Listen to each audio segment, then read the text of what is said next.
Program mudik gratis 2025 dari Pemprov Sumsel segera ditutup karena kuota mudik gratis yang disediakan 2.113 orang hampir terpenuhi. Pas pacaran Bapak, Oke, sip. Program mudik gratis 2025 dari Pemprov Sumsel segera ditutup karena kuota mudik gratis 2.113 orang hampir terpenuhi. Menurut Kadishub Sumsel Ari Narsa, program mudik gratis 2025 baru dibuka pada tanggal 17 Maret, namun 3 hari kemudian kuota mudik gratis langsung hampir terpenuhi. Hanya menyisakan beberapa set rute bus dalam provinsi seperti Muara Enim dan Lahat. Warga sangat antusias tidak mau menyia-nyiakan kesempatan untuk pulang kampung secara gratis.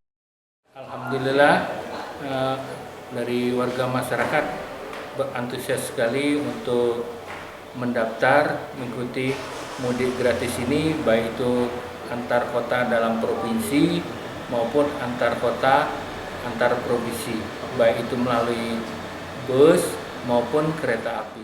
Full, kemarin sudah buka anukan ini, begitu juga untuk AKDP maupun AKAP antar kota dalam provinsi maupun antar kota antar provinsi itu sudah penuh, tinggal ada beberapa untuk yang ke Jawa itu sudah penuh, untuk ke Padang, ke Medan sudah penuh, tinggal untuk yang antar kota dalam provinsi itu pun hanya tinggal beberapa seat. Sebelumnya, Disub Sumsel menggelar mudik gratis 2025 dengan kuota yang disediakan mencapai 2.113 orang, terdiri dari 903 kuota bus dan 1.210 kuota kereta api. Adapun rute tujuan mudik gratis yang dibuka tahun ini antara lain rute dalam Provinsi Palembang, Lubuk Linggau Muratara, rute luar provinsi, Palembang Padang, Palembang Medan, Palembang Padang, dan Solo. Aji Delia, PAL TV.